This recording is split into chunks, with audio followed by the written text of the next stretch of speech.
Hey everybody, it's Justin Shackle with Yankees On Demand, presented by AT&T. Just 10 games remain in the Yankees regular season, and for the final time in 2017, they're packing their bags and heading north of the border for a weekend set with the Blue Jays. The Yankees just completed a 6-1 homestand and continue to hunt the Red Sox for first place in the AL East.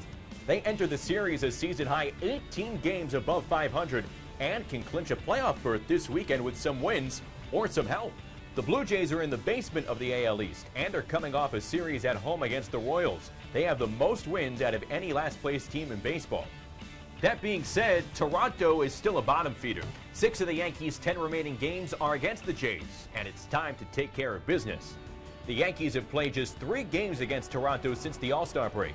They're 6-7 versus the Jays in 2017, while averaging just over 5.5 runs per game.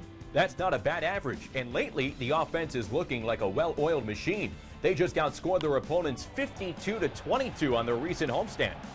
The Yankees' bats must stay in sync against a Toronto pitching staff that ranks in the middle of the American League pack. During their 7-game homestand, the Yankees ran wild. Since September 14th, they've stolen 8 bags, which is near the top of the list in all of baseball over that span. Half of those steals came from Brett Gardner. Jacoby Ellsbury had 3, and even Aaron Judge had 1. This helped the Yankees manufacture a bunch of runs and create situations with runners in scoring position. They also swipe wisely, as they own an 80.6 stolen base percentage, the top mark in all of baseball. If they keep up this pace, it's just another element of the Yankees' offense that would make them very dangerous in the postseason. The narrative at the end of August was that in order for the Yankees' offense to right itself, Aaron Judge would need to get back on track first. Well, here he is. On Wednesday, Judge smashed his 45th home run of the season and reached the 100 RBI mark. Since September 3rd, the Yankees right fielder is batting .283 with 8 home runs, 18 RBIs, 17 walks, and has scored 20 runs. The Yankees have gone 12-4 over that 16-game stretch. As the rookie creeps closer to his first-half version, the Yankees' offense is looking more and more lethal. In the series opener, Masahiro Tanaka will match up with Toronto's Marco Estrada. Tanaka's coming off an impressive 7-inning performance against the Orioles, in which he allowed only 2 runs and struck out 8. Since June 23rd, Tanaka has gone 7-4 with a 3.34 ERA over 14 starts, and the Yankees have gone 9-5 in those games. Tanaka's consistency in the second half has been a key reason why the Yankees are still fighting for a division crown. In the middle game, Sonny Gray will start opposite Toronto's Joe Biagini.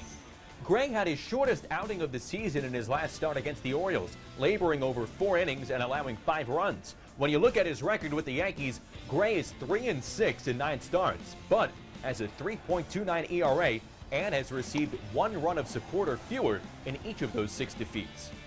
In the series finale, Jordan Montgomery will head to the mound against Marcus Stroman. Montgomery impressed in his last start with 6 scoreless innings against Baltimore. It was his longest outing and his first win since late July. It was also his first scoreless outing since June 3rd, which coincidentally was at Toronto. In his only start against the Blue Jays, he held them to just 3 hits over 6 scoreless frames. After their final 3 games on the road in Toronto, the Yankees return home on Monday for a makeup game against Kansas City. The Yankees have won 4 out of the 6 games played against the Royals this season.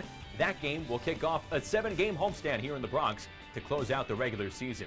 For Yankees On Demand, presented by AT&T, I'm Justin Shackle.